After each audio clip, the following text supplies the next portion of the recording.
الرحمن الرحيم الحمد لله رب العالمين الرحمن الرحيم مالك يوم الدين إياك نعبد وإياك نستعين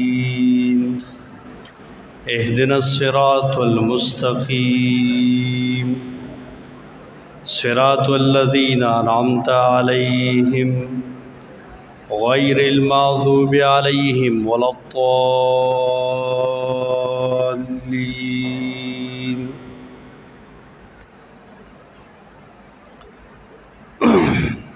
الحمدللہ قرآن کریم درې ځله مونږه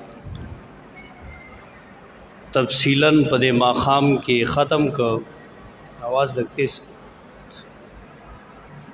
او دانن سلورم بیچ بشروع شي چې داغي شروعات نن نمون کو نو دا الله ډیر لوی کرم او فضل او احسان په مونږ او تاسو باندې چې الله رب العزت مونږ ته د قرآن کریم دوریدلو د دې د خدمت او د سره د وابستګۍ توفیق را نصیب کړی دی علماء وی ای سعادت بزور بازو نیست دا سعادت چې د الله کوم فضلی دا د مټو په زور باندې نه حاصلېږي دا چې چاته الله وغواړي او څوک د الله خوښ شي نو اغلا خپل کتاب سره تعلق پیدا کی نو قرآن سره تعلق لرل د قرآن درس کې ناستل د قرآن د درس د لپاره دعوت کول د قرآن د درس والو خدمت کول دا ټول پازی مشان عبادتونو کې دي او قرآن کریم خپل سورہ فرقان کې الله رب العزت فرمایي چې وجاهدهم به جهادا کبیرا اے پیغمبره د خلکو سره جهاد وک په قرآن باندې او دا سدي جهادا کبیرا دا په جهادونو کې لوی جهاد دی قرآن کریم بیانول اجزا کول لوستل دعوت دی کول د نفاذ کول عمل په کول دا جهاد کبیر دی لوی جهاد دی نو دا اللہ زمون نصیب کړی دی حدیث کې مرازی نبی علیہ السلام فرمائی اشراف امتی حملت القرآن و اصحاب اللیل زما امت کې اشراف ترین خلق چری آغاغ خلق تی یو حملت القرآن چاہی قرآن راغست دی قرآن وی دا قرآن درس و تدریس کی دویم نمبر و اصحاب اللیل سوک چشپک اللہ تپاسی اغشپے والا قیام اللیل والا خلق نگورا اشرف پدی حدیث کے چتا دنیاوی پیشے سر تعلق لرون کی سڑی تے انوے چتا ڈاکٹر انجینئر پروفیسر یا چا سر پی ایچ ڈی ڈگری بھی آگے یاد نہ کر یا چا سر مال حال ڈیر دے چا سر عہدی ڈیری دینا اشراف امتی حملت القرآن نبی علیہ السلام وی زما امت کی اشراف ترین اگا سڑے دے چا قرآن رواغست دا پٹول کے افضل دے اور پٹول کے اشرف دے دی حدیث کے اللہ دا حاملین قرآن سمر اہمیت بیان کو دا حدیث ہم کافی دے دا قرآن دے ذکر دا پارا چپا اللہ پاغا اشرف خلقوں کے تشمار شے نو پدی شکر وبا سے چې الله زمونږ او تاسو تعلق او نسبت خپل کتاب سره پیدا کړی دی قرآن کریم انقلابی کتاب هم دی داس انقلابی کتاب دی چې دا زندګي بدلی د سړی داس انقلاب راولي چې سړی کې عجیبه چینجز راشي او د کې دن یو بدلون راشي کدی ګناګار دی نو دی باندې کوکار جوړیږي کدی کافر دی او پزړه قرآن وره دنو دا مسلمانی کی کدی یو غټ نه غټ ګناه کې مبتلا دی او دی پسې ځل قرآن ته کې ناستو هغه نه به الله خلاصي دا د بدلون کتاب دی. انقلاب څه ته وایي؟ بدلون ته. دا سړی بدلی که ته معاشي طور کمزورې نو الله به دې غني کی، رزق ذرایع بدله پیدا کی. پرون مفتی صاحب خبره وکړه که نه چې خلک دعا کوي الله زما مشکلات حل کی، زما پریشانه ما نه اخوا کی. خو نبی علیہ السلام څنګه دعا کړې ده؟ اللهم اجعل قرآن ربیع قلبی، اے الله قرآن زما د زړه باغ او بهار وګرځې او په دې قرآن زما د مشکلات او پریشانه لري کی. ولې قرآن کې د ټولو پریشانو حل موجود دی. او وګورئ د دې یو مثال، هغه دور چاغه ته زمانه جاهلیت ویلې کېده. د نبی علیہ السلام او د قرآن د راتلو نه پهلا مکه کې چې کوم خلکو نو هغه کې هر قسم ګناه موجود و. د دې وجه نه هغه د زمانه کفر نه وای، زمانه شرک ورته نه وای، زمانه ګناه ورته نه وای، بلکې زمانه جاهلیت ورته وای. دا ولی مفسرین علما وای دا زمانه جاهلیت ته ځکه وای چې دی کې یو ګناه دونه ټول ګناهونه پکې راځم، کفر، شرک، بدکاری، غلا، دھوکا، درو، چې څومره ګناهونه دي دا په دې خلکو کې. خو ګوره دومره تاریک تر خلک په تیاره کې پراته خلک چې کله الله رسول را لیږي او بیا قرآن نازلوي او نبی علیہ السلام د قرآن بیان هغوی ته کوي، نو اق زمانه جاہلیت والا تاریک تر خلق اگر دنیا بہترین خلق صحابہ کرام رضوان اللہ عنہم اجمعین وګرځیدل. دا په سبانه په قرآن باندې دا بدلون د قرآن راوست. دا دوی چې زندگی بدلی شوې دا قرآن کریم دا کمال وکړو. تاسو له ان شاء الله درس کې ځای په ځای مثالونه راځي. نن زمونږ له دې نشست موضوع دا ده چې د قرآن د شروع کېدو نه پهله یو خو د قرآن کریم آداب زده کول غواړي. مختصرا یو څو آداب به زه وایم او بیا به زه یو دو درې ورځې اصولی تفسیر وایم. چې مونږه ترجمه او تفسیر شروع کوو نو د دې څو اصول دي. اکثر دورې تفسیر القرآن مونږ آی کې مختصر وایو، د هغې د وجې نه وخت هلته ني. روزانه درس کې مونږ به دې له لږ ټایم ورکوو. نو تاسو به خبر شئ چې په کم طرز به دا قرآن مونږ وایو او د تفسیر څو اصول دي، نو هغې نه به انشاءالله تاسو خبر شئ. الغرض قرآن کریم چې دومره اشرف او افضل کلام د الله دی او بیا د دعوت او تعلیم او زده کړه دام اشرف کار دی او څوک چې دې ته کینی نو دام اشرف دی. نو اوس ته یو څو آداب ورته ډېر خیال ساتي. ته به دا کلام چې کله وایې نو د دې چې کله د آداب او خیال وساتې تا ته به الله فهم د قرآن درکړي، او چې کله ته د آدابونه نه خبرې نو بیا فهم د قرآن نه نصیب کېږي.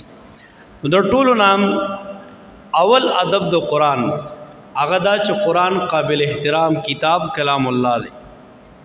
نو د قرآن به ډېر زیات ادب احترام کې.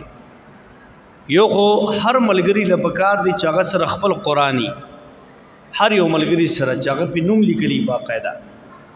کم ملګري روزانه درس له راځي او هغه سره ضرورت د بیاض هغه حسین بھائی سره بیا رابطه وکړي، هغه به انشاءالله ورکړي ولا. خو هر ملګري سره قرآن او بیاض دا لازمي دی چې دا ورسره وي. ځکه چې کومه معنی راځي چې دی لیکي یا حاشیه کې څه تفسیر لیکي، نو یو خو قرآن کریم ادب او احترام وکړي چې تا سره خپل یې ہوتے اوړې راوړې. ګوره دې بیل ثواب دی چې تا قرآن راغستی او دې سینې پورې دی لګولي او تر خپل کور نه دلته راځي نو ته ښه عزت کې. نو قرآن سینې سره بنیسي او احترام وکړي. بل دې قرآن سره ریلیټډ چې څومره څیزونه دي د دې به احترام کې. لکه د دې قرآن تا غلاف جوړ کړی دی، نو دغه کپړه پهله عام کپړه وه، دا یو عامه کپړه وه. که تا پې څه ځای صفا کو، که تا چېرته غورځوله نو د دې دومره څه ګناه نه وه. خو چې کله د دې کپړې نه د قرآن غلاف جوړ شو نو اوس دا کپړه ډېره معززه مکرمه شوه، دا ډېره عزتمنده کپړه شوه. نو دا به ته بې ځایه نه غورځئ، ولې دا قرآن سره ولګېده. دا ډیسک د قرآن چې دا قرآن په تای خري دا ټیبل د دې ډېر خیال ساتي. ګوره دا د لرګي نه جوړه تخته یا د پلاستیک نه جوړ ډیسک دی. دا پهله یو عام لرګي یو عام پلاستیکو دینه خلکو مختلف قسمه شیزونه جوړول. د تختې نه چا چوکۍ جوړوله، د دې پلاستیک نه چا نور شیزونه جوړول، لکه آینم چوکۍ جوړېږي خلک به پکې کېناستل. خو هر کله چې د دې نه رحیل د قرآن جوړ شو چې ته په قرآن ایک دین اوس پر دې رحیل ته ډېر احترام کې. د دې نه پاس اخپاړول ګناه ده، دا بې ځایه غورځول دا ګناه ده. ولې دا نسبت د دې اوچت شو قرآن سره ولګېده. قرآن سره چې ولګېده نو اوس دا قابل احترام شو. د قرن د قرآن کریم استاذ چې تا ته قرآن خای دغه به احترام کې، دغه به عزت کې. ځکه تا ته الله کلام خی نو چې څنګه د الله کلام معزز دی نو د دې خودون کې استاذ هم معزز دی، دغه به عزت کې. دارنګ هغه شاګرد چې قرآن تراغله دی نو دغه هم عام قابل احترام دی، دغه به عزت کیږي. ولی الله خپل کلام ته هر سړی نه را بلی ګوره. الله چې په دې بندګانو کې څوک خوښ شي دغه خپل کلام تراولي او د دې فهم ولور کی. قرآن کریم آیات ته ثم اورثنا الكتاب الذين اصطفینا من عبادنا. سورہ فاتر کې الله فرمایي په دې خلکو کې چې څوک الله وي زما خوښ شي زه خپل کلام تراولم، زول د قرآن فهم ورکم. هر چل الله ګوره د قرآن فهم نه ورکي. دا قرآن د الله ته ډېر ګران کتاب دی. قرآن کې راځي وَإِنَّهُ لَكِتَابٌ عَزِيزٌ. الله وی دا قرآن ما ته ډېر ګران کتاب دی. نو چې څوک دې سره لګي هم الله ته ډېر ګراني. نو دې د وجې نه قرآن ته راغلي ملګري د دې به تاسو د یو بل ډېر احترام کوئ، یو بل ته ځای پرېږدئ. یا کب ملګری خپل ځای دی او په وخت راځي نو خو د هغه همغه ځای دی. یا که چېرته څوک مخکې راغلی وي او هغه ځای نیولي نو بیا داسې مه کوه چا پاسې. یو دی چې یو ملګری ریګولر دی او په وخت خپل ځای نیولی دی او راځي. یا دلته ذمہ داران ملګري دي هغې څوک ریکارډینګ کوي، څوک دلته لوډ سپیکر سموي، څوک بل خدمت کوي. دا یې خپل مخصوص ځایونه دي. نو چې کوم ملګری په هغه ځای ناست نو بل ملګری دی په هغې نه کښېني. خو عام ملګري چې راځي داسې نوی ملګری راځي نو زړو ملګرو له پکار دي چې هغه اکرام وکړي، هغه له ځای ورکړي. دا د دې ټول هغه آداب دي، احترامات دي. ګوره ادب چې چا کې وي که نه نو هغه به احترام هم کوي د قرآن او هغه به خیال هم ساتي. چا کې چې ادب نی نو بیا خیال نه ساتي. نو ګوره ادب ځان کې پیدا کوي، احترام ځان کې پیدا کوي. او بیا د الله کلام دا د بنده کلام نه دی، د الله کتاب دا د الله کلام دی. نو دې به ډېر خیال ساتي. نو یو ادب دا شو چې قرآن قابل احترام دی، نو دې سره چې څومره متعلق شیزونه دي د دې به ډېر خیال ساتي. شرع مقاصد کې حضرت علی رضی اللہ عنہ قول دی، هغه د قرآن متعلق وی کل آیت من القرآن خیر من الدنیا وما فیها او کل آیت من القرآن خیر من محمد و آلہ. وی د قرآن کریم هر آیات دا غوره دی د دې ټول دنیا نه او په دنیا کې چې سم دي. د قرآن دا یو آیات یو طرف ته او د ټوله دنیا او دې کې چې سری دا بل طرف ته در دې مقابله نشو کولی. د قرآن آیات دومره اوچت دی، دومره معزز او مکرم دی.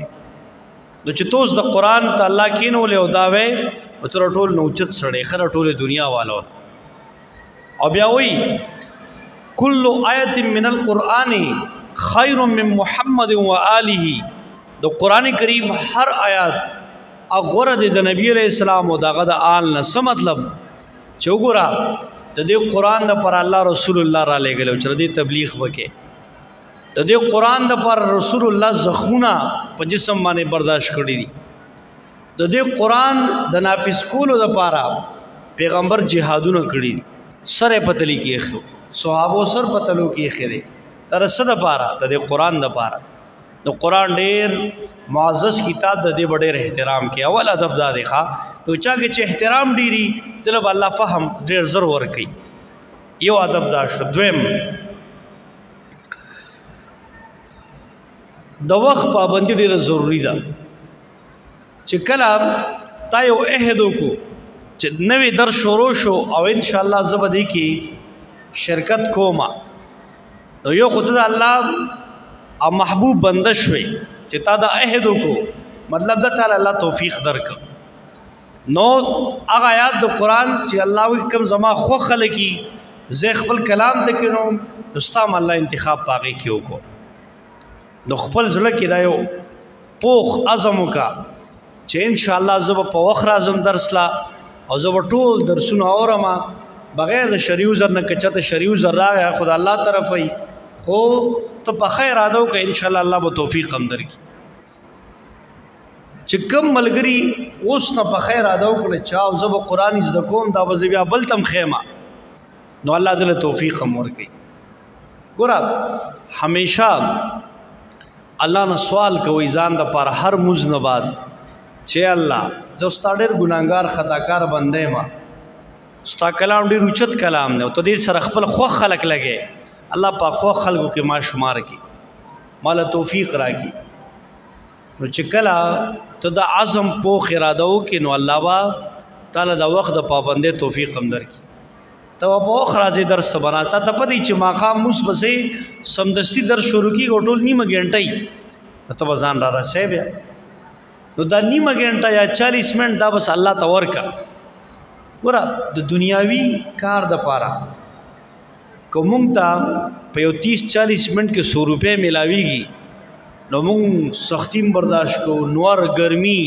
موږ یار دې کې لګي پیسې دي نو ګورې د آیات ساته دا یو روحاني ګټه ده پرون تاسو د روح تفسیر د مفتی صاحب نو اورېدا چې دا د روح غذا ده تاسو روح سبې څنګه چې ستاسو جسم ته پکار د روټه ستاسو جسم ته پکار د غذا ستاسو جسم بیماری کې دله دوايي پکار ده د قرن دارو هم کیږي دا روح چې کوم دي د تم غذا پکار ده دی روح لم دوايي پکار ده قرآن ده نو څنګه چې تر روټه خوري دغه سي قرآن له مخ ورکه تر روټه نه بغیر پاتې کېدې نشي کته روټه نه خوري ستا جسم کمزوري کیږي ختميږي د قرآن د قرآن نه لري خلق دغه روح مړ شي چې روح یې مړ شي هغه بیا ردی دنیا په جنجټ کې اختش او سکون هغه ته هیڅ کله ني او د ډیپریشن او ټینشن په مرض کې مبتلا شي هر قسمه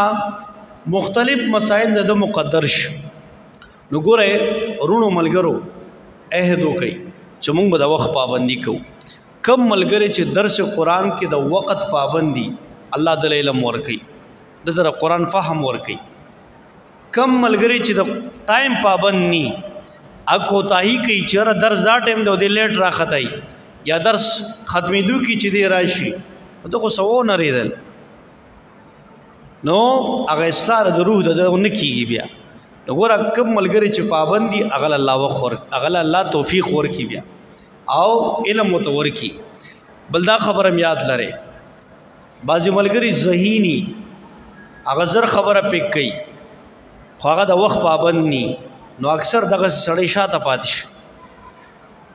کون ذهن ملګری دی وی چې دا خبره ډېر زر ذهن کې نه کینی خو چا د وخت پابندي الله د علم بیا ورکی د وخت پابندي دومره ضروری ده ښا وخت پابندي چې څوک کوي الله ول علم ورکی دریم نمبر ادب دا دی ور یو ادب مووي چې قرآن او قرآن سره د ریلیټډ شیزونو احترام وکې دویم د وخت پابندي وکې دریم نمبر پوره توجه پزړه سره او خود غوږ راو غرزو د قرآن ته د ټیم کې مکمل متوجه کینا د 30 منټ 25 منټ درس کیږي نو چې دا سو ویل شو سده وریدل د خپل ذهن کې کیناو پوره توجه قرآن کریم سورہ قاف کې د دې پوره توجه حوالے سر راضی الله فرمایي وان فی ذلک لذکر لمن کان له قلب او القى السمع وهو شهید الله وی په دې قرآن کې خامخا نصیحت ته فن دی نصیحت ته خود چا د پاره لمن کان له قلب نمبر 1 هغه چا د پاره چې داغه زلوي زله څه مطلب دی چې هغه په زړه سره قرآن ته ناست دي. اوس ګوره یو ملګری دلته راغلی دی ناست دی، خو هغه بې زړه ناست دی، داسې بې زړه ناست دی چې د هغه توجه دلته نه ده، یا چا په زوره کېنولی دی، دی په خپله نه دی راغلی، خو چا ورته دیکه شاته نیولی د رور پلار چې شابه لږه قرآن ته کښېنه، اوس د ده زړه نه دی او دی په زوره چا کېنولی دی. لازمي خبره توجه بني، دی به لګیایي خپل څه خیالاتو کې به ګرځي. نو قرآن تا ته وایي چې ما ته کښېنې، الله وایي قرآن کې فند او نصیحت دی، خو د چا دپاره لمن کان له قلب چې دی په زړه سره ناست دی، د ده زړه دماغ حاضري دلته. دویم نمبر او القى السمع، او د خپل غوږ هم دې ته ایښي. اوس یو کس په زړه سره ناست دی په خپله، خو غوږ نه ایږدي، لګیا دی باد چې ته په لاره کې چې ته خبره واورېده یا چې ته دوه کسان اخوا لګیا دي، د هغه ته غوږ اوږد کړی دی، او قرآن چې کوم درس روان دی دې ته غوږ نه دی ایښي. بل د قرآن کریم په دې الفاظو کې عجیبه حکمت دی. دا القى السمع ویلې دی که نه، القا څه ته وایي؟ القا غورځولو ته وایي. څه مطلب؟ دا خپل غوږ دی وغورځوه دی قرآن ته، دې وخت کې دې غوږ ته وایي ته به نور څه نه اورې، ته به صرف د الله کلام اورې. دا ګوره نن سبا دا ماډرن هلکان دي، د په دې لار هم تېرېږي انټرانې یې لګولي. څه مطلب؟ چې دا اواز صرف زه اورم او زه بل څه نه اورم. نو ګوره د یو ګانې دپاره چې هغه د شیطان وسوسه ده او هغه زړه کې منافقت پیدا کوي، هغې د اورېدو دپاره ته څومره یکسوي اختیار یې چې غوږ کې د شی ورکړی دی هینډ فری، او نن سبا وایرلیس هینډ فریانې راغلی دي که نه، هغه دې غوږ کې ورکړی دی چې ما څوک ډسټرب نه کړي، زما دې خبره کې یا دې ګانه کې زه بل څه ونرم چې صرف دا اورم. نو الله دې معافیو کې د یو ګانې د یو بدې خبرې دپاره د شیطان د لمسې دپاره مونږ ګوره څومره یکسوي اختیار کړې ده چې ته مونږ د قرآن دپاره د غوږ داسې غورځولی دی. نو ګوره قرآن تا ته وایي چې ته وایې چې ماله قرآن فایده راکړي، نو دا خپل غوږ به غورځی دی ته بالکل، دې ته به متوجه کې بس دا تعالی فایده بیا درکوي. چې کومې خبرې دې واورېدې نو انشاءالله دا به ستا علم کې اضافه کوي او تعالی به دنیا کې هم فایده درکړي آخرت کې. دریم دی آیات کې وایي وهو شهید، دې کې نصیحت دی خو د چا دپاره چې څوک حاضري. شهید حاضر ته وایي. څه مطلب؟ چې ته حاضر دماغ یې دلته، دا نه چې دلته ما ته ګورم غوږ دې نیولی دی خو دماغ دې لګیا دی په بل یو الجن کې، په بل یو مسله کې اخته دي. تا ته کور کې څه یاد کړي دي او ته هغې کې ګرځې، یا ستا چې تا دا ټایم څه ملګري دی او هغه تا ته وایي فلانکي وخت له به راځي او ته وایې چې دلته به څه یم او دا به زه څنګه کوم، یا چې د دوکان حساب کې، یا چې ته ټیوشن نه راغلی، یا چې ته کلاس کې د سکول لګیا خپل خیالات جنګې، نو دا بیا تعالی فایده نه درکوي. قرآن وایي که ته نصیحت اخلې وهو شهید، ته به حاضر یې، نو حاضر دماغ. نو ګوره دریم ادب د قرآن څه شو؟ پوره توجه سره په زړه سره او داسې چې غوږ ورته ښه کښېږدې قرآن واوره، نو ته ګوره دا به تعالی فایده درکوي. څلورم ادب د قرآن کریم دی لیکل. ګوره ډېرې خبرې د قرآن یو سمندر دی، ټول علمونه په دې کې الله را جمع کړي دي. نو دا درس 30-40 منټ کېږي لګیایي، نو ټولې خبرې ستا ذهن کې داسې نه کېني چې ته وایې زه به یې پک کړم. خامخا انسان دی او انسان د نسیان نه دی، ده باندې هیره راځي، نو ټولې خبرې ته پک کولی نه شي. نو دې دپاره چې ته کله د لاس نه کار واخلې، ته قلم را واخلې او ته رجسټر او کاپي را واخلې او د استاد خبره لیکې، نو دا به تا ته یاد پاتې کېږي، دا به تا ته ذهن نشین شي او دا به ته ایری نه. علما وی العلم صید والکتابة قید، علم ښکار دی او لیکل د دې قید دی، د دې جال دی. لکه ښکار چې ښکاري کله ښکار کوي نو هغه سره خپل یو جالي ښکار پکې ګیرئ، دقسې علم دا ښکار دی. که دا علم ته ګیرول غواړې د قرآن نو لیکل وکړې، چې کله د لیکل وکړل دا خبره تا سره ذهن نشین شوه. که سبا ته د الله په توفیق باندې درس کې دغه نوټس بیا ګوره. دا کوم دلته چې موږ تفسیر کوو نو شیخ القرآن مولانا محمد طاهر نور الله مرقده صد پاسه سل تفسیرونه هغه ما کتلی دي او دا دغه نچوړ تفسیر ما رئیسته دی. نو دا د آیات مطلب او تشریح کو دیو پس ته ډیر تفسیرونه په خپل ګوره خدا کم چې استاد او کم زموږ د مشایخ خدا تفسیر دی او دا خلاصه د آیاتونو د سوراتونو روخ کیدا دا به چرتم پیدا نه کی. نو چې کله د استاد نه اند سپاټ تا لیکلو کړل دا به تا ته ډیر فائدہ درکې روستو ته چې بیا روستو تفسیرونه هم ګوره نو آی ډیر لنتی خبرې وي او مطلبونه مشکلی نو چې تخپل د استاد دا خبره وګوره واغې سره ټیلی کې ته ډېر زر پوښ کتابت او پلیکلو کې دا فائدہ ده. وګوره لیکل کوای لیکلو سره خبره سړی ته یاد پاتې کی.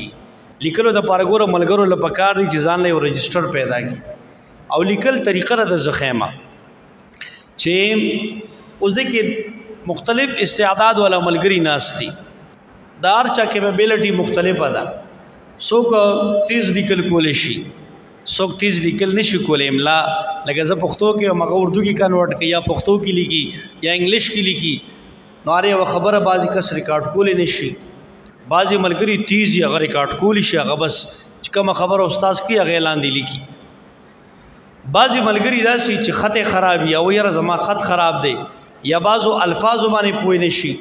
نو ګوره د ټولو نه اول خبره ده چې رجستر والے او د خپل وس مطابق لیکل شروع کې څوک چې څومره لیکلی شي هغه ولیکي کو څوک فل خبر لیکلی شي دا خو ډیره نور ولا نور خبره ده کو دا چې نشي کولای هم خبره دی لیکي چې د تخکاری چې دا زما د پاره هم ده زه په دې خبره نه پويګم نو دا ریکارډ کوم یو خو قول یو خو تفسیر د استاد ناغور د دې اولی کی ہدایات لاندې بره بدا سری کې چې دا پلان کی صورت او آیت نمبر دا بیا هغه آیت نمبر کې چې کم یو لفظ تفسیر کیږي هغه لفظ د ټیک کوي چې دا د تفسیر دی او کم واقعیا یا کم حدیث سره ویل کیږي نو هغه نوٹ کوي که چرته بیا تا نه لیکلو کې صحیح صفاتم شرا شروع ما سره ډسکس کا چرجی تاسو دا خبره کړه زه پوه نه شم تا ماته لګو آیا زبر ته بیا ایکسپلین کوم نو ته پارام بیا غزان سره ولیکا دې فائدہ بشي چې قران ختميږي او تا دقه سلیکل کړي وي نو تا ته مکمل دته خو دې خوانه مترجمه یا ده کې اخوانه با تشریح او وضاحت هم تا ته راغلي نو کو سبات درس قران کې تا ته آسان نه نو دا لیکل وکړي نو علم چې کم دی دا سده دا احکار دی او کتابت او لیکل سده دا را دیخ جال دی او قید نو لیکل دا ضروری دی ښا تاسو له فائدہ درکې بل ګوره په دې با چې کله خپل مطابق لیکلو کې نو روست را شماته او خایا په خپل کې نه او نن سبا خاصانه دا اسانه څنګه شو چې دا نن سبا فیسبوک باندې لایو چلیږي نو چې استاد کوم خبره کړي هغه ته روستو کتیم شي چاله کمانه څه خبره پاتې شو بلی کلو کې نو را شو لګه وزن ته ریکارډینګ او هغه ته ولیکا په خوا با اکه سټ ریکارډ کړي یو دورو مونږ به درس کې الحمدلله چټی نه کولا ما چته په درس قرآن کې بغیر د شرعي عذر چټی نه کړي دا سی غړ غړ درسونه وو چې په کومه شرعي عذر وو نو ما ملګری ته ویلو چې یار ا کیسټ کې با ریکارډینګ کېدو د استاد نو ما وای چې دا مال راکې نو ما بیا کیسټ روړو اب میزان ته ولګو نو چې کم درې سلور صفیو مې درس ته پرېخ وې چې نن جنوم راغلی یا شریو زرو دا ما پرېخې دي نو اب مې پکور کې وورې دا اب ټول لیکل به مې وکړه خو درس مې پاتې کو نه چې نن ما نه درس پاتې شو ما باغه بقیه ایسا اب مې راړو لیکل به مې نو دا ګوره د سره سړی ته ډېرې لم حاصل شو نن سبا خو زرای ډېری دي موې کته نه خبره ختم شو نو هیڅ څنګه خبر نه ده بیا ریکارډینګ وګوره ولیکا خمزیدار نو دا درس چې موږ شروع ک الحمدلله دا په فیسبوک باندې لایو هم راځي دا لینک ملګرو سره شیر کوي او یوټیوب باندې به هم دا ان شاء الله نن اول درس اپلوډ کیږي زموږ یوټیوب چینل چې کوم دی مدرسه تعلیم القرآن په نوم باندې هغه تاسو بیا کته شئ نو لیکل ډیر ضروری دی بل پنځم او اخیری ادب هغه دا دی چې د قرآن د لپاره محنت وکړي. ګوره بغیر مشقت او محنت اسم ناصلي. دنیاوي کار د لپاره موږ څونه محنت کوو. دا زموږ سکول کالج یونیورسيټي وي، په دې کې مختلف ایگزامونه راځي. الکه دا فرست ټرم ایگزام دی، دا میډ ټرم دی او دا فائنل دی. هر ایگزام د لپاره موږ باقاعده تیاری کوو. سیمستر د لپاره دا کویز دی او دا چې کوم دی مختلف ټیسټونه دي. موږ شپه ورځ ناست یو او هغه لګیا دي کوو. نو چې کله ته محنت وکړې نو تا دلته ریزلټ بیا پاینټ کې وښکاري، ستا ریزلټ خراب شي، جی پی اے دې خراب شي. ځکه محنت نتیجه الله بندله ورکوي. نو قرآن د عام د سکول کالج یونیورسيټي کتاب نه دی، دا د یو بندو د انسان کتاب نه دی، دا برای راست د الله کلام دی. او دې لپاره خو به ډېر محنت کې. ګوره دا درس یو جرنی دی، یو سفر دی، دا شروع شو. دا اوس 4 کالو پورې چلیږي، 15 کالو پورې چلیږي، شپږو پورې پته نه لګي. خدا یو جرنی تا شروع کړه. نو په دې سفر دوران کې یخنی بم راځي، ګرمي بم راځي، په دې کې با خوشحالیان هم راځي، غمونه لکه مختلف. هر انسان سره خپل غمونه ریلیټډ دي او پریشانې دي. په دې کې مختلف عذرونه به راځي. خو ته مصمم اراده وکړه چې انشاءالله نن زه شروع شم نو زه به دا تر اخره پورې رسوم، یو جهد مسلسل به کوم چې بغیر شرعي عذر. شرعي عذر څه ته وایي؟ چې د هغې نه علاوه ستا بالکل هغه چاره نه کېږي. لکه الله دې نه کړي چې درس را روان یې او ستا اکسیډنټ وشو، دا شرعي عذر دی. الله دې نه کړي ستا په کور کې قریبي رشته دار وفات شو، دا شرعي عذر دی. یا ته چې ته په سفر ووتې، څه ضروري کار دی دلته یې نه، دا شرعي عذر دی. اوس داسې شرعي اعذارو نه علاوه اول خو الله نه سوال کو چې الله ما ته دا مه پیښې.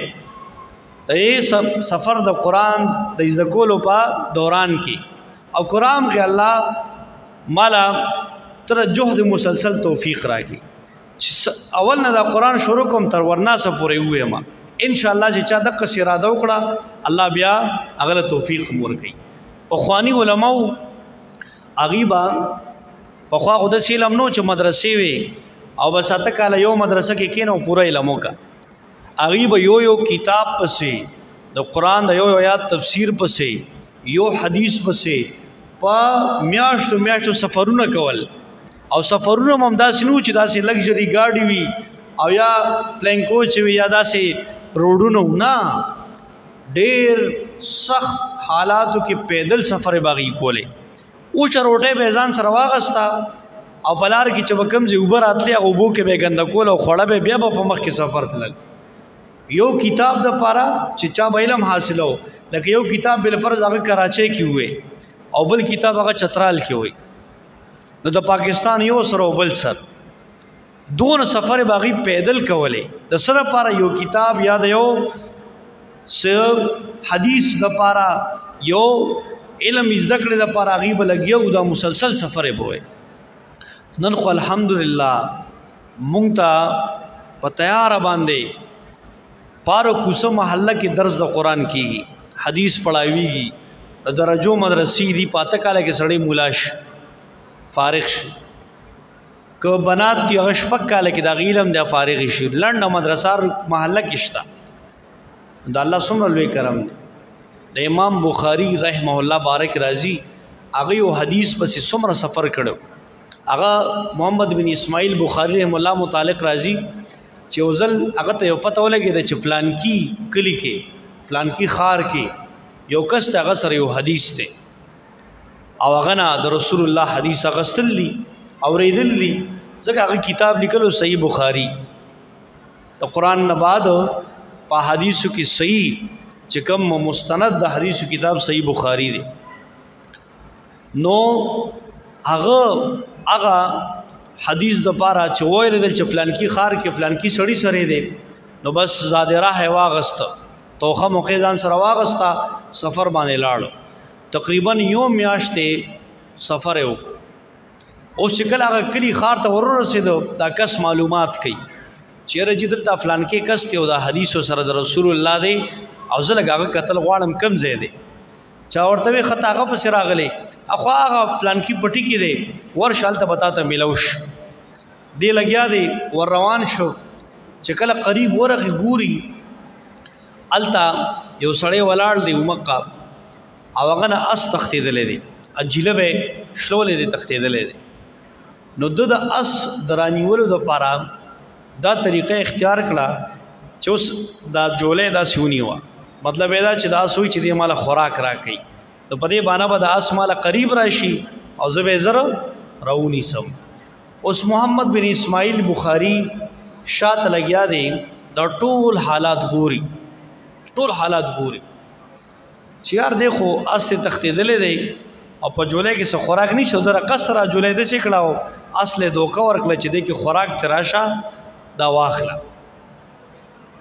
بس دغه څه په دوکه آغاز رونیو یکدم محمد بن اسماعیل بخاری دا غزنه روان شو چا ورته چې ولی ویرا زه خو راغلم چې دې سړی نه د رسول الله حدیث واخلم او چې دی او زناور سره دوکه کولی شي او دی به د رسول الله حدیث سره دوکه کوي لہذا زدنه د ناقلم واپس مکه یو میا سفر وکړ خپل کلی وطن ته راغی سیوام نه غسل خدای علم په طلب کې دومره لوی سفر وکړ یو حدیث د پاره نن خو الحمدلله موږ سره وګوره په لند محله کې قران بیانېږي حدیث بیانېږي مدرسې دي او موږ بیا وخت نشو ورکول د قران د پر مهنت وکې د وخت قرباني دارنګ دراتلو قرباني ګرمه باران یخنه دې ته بنو ګوري الحمدلله زما خدا طریقه ده که ارنګ موسمي خو زه چې دلته یم شریو زرنی زه درس کې ناغه نه کو ملګرو ته پته را ما خام کې زما ریګولر درس او زه درس کې ناغه نه کوم دا مې خو خم ني چې شریو زرنی نو اگے نه بغیر زما درس کی چھٹی ني نو تاسو لم پکار دي چې تاسو هر ملګری اکټیو یې او په وخت راځي بل یو خبر اخیری زدا کوم چې ملګری ګورا ویخ کې نه درس د قران په دوران کې شیطان ګوري سړی له خوب ورولي اکثر خوب ورولي یا جوټه وي وخی او دې ټیم کې ماته واستوي کنه الله فن او نصیحت چاله ور کوي او د دې فائدہ څوک اخلي څوک چې پزله سره ناسي ویخ ناسي حاضر دماغي او چې ترل ته خوب لراغلي او ته لګیا بیزله ناشته او ته چې د سر دې ټیټ کړي نګوره قران فهم بیا ته ناسلی بل هر ملګری ته مخه ته قران پروتي بغیر د قران به یو ملګری نه کینه هر ملګری سره به قرآنی او ګوره یوې بیان اورېدلاسي لکه تبلیغي حضرات یو بیان یو هغه تاسو کینی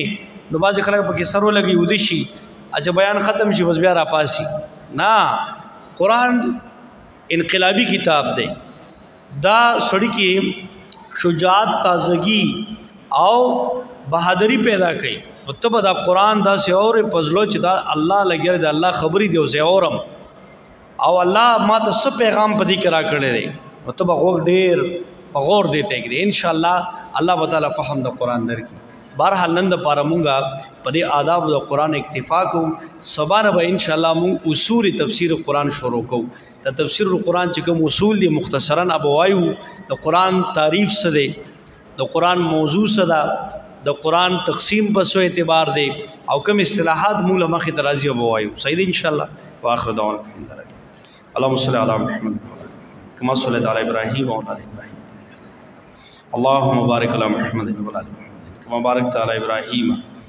وعلى ال ابراهيم انك حميد مجيد اللهم انا على ذكرك وشكرك وحسن عبادتك اللهم اصلح عاقبتنا في الامور كلها واجرنا من خزي الدنيا وعذاب الاخره یا الله ستا کلام موږ د شروع نه د دې آغاز کو یا الله موږ ډېر کامل مقام فهمي یا الله ته ډېر پوهې ذات د کلام ستا دی الله دې فهم او ادراک موږ تر نصیب قرآن په هرا کې په دې عمل توفیق هم راکړي تاسو ملګری نن راغلي دي الله ټول لره دې بدلې سمري ورکړي او موږ ټول د قرآن د ناس توفیق راکړي یا الله تخپل کلام سره خوخ بندگان یو ځکه هغه بندگانو کې زموږ شمارو کې یا الله قرآن موږ ته عزت کې بیا توفیق راکړي چې دا بل تم بیان ته دې اجرونه ثوابونه موږ له زموږ مرپلار لم راکړي د چا څه پریشانې د ملګرو یا الله پریشانې حل کړي د چا څه مسائل یا الله مسائل حل کړي بیماران یا الله بیماران له شفای کامله عاجله ورکړي بعضې ملګري مسافران دي هغوی ته دعا وکړي الله دې هلته معاش ذریعې برابرې کړي الله دې د هر قسمه مشکلات ناغي بچو ساتي. الله دې په دې ملک پاکستان خصوصي رحم وکړي. الله دلته امن قائم کړي، آسانی او فراوانی د رزق عام کړي. یا الله ټول عالم اسلام کې امن قائم کړي. ربنا ظلمنا انفسنا وان لم تغفر لنا وترحمنا لنكونن من الخاسرين. صلی الله تعالی علیه وسلم.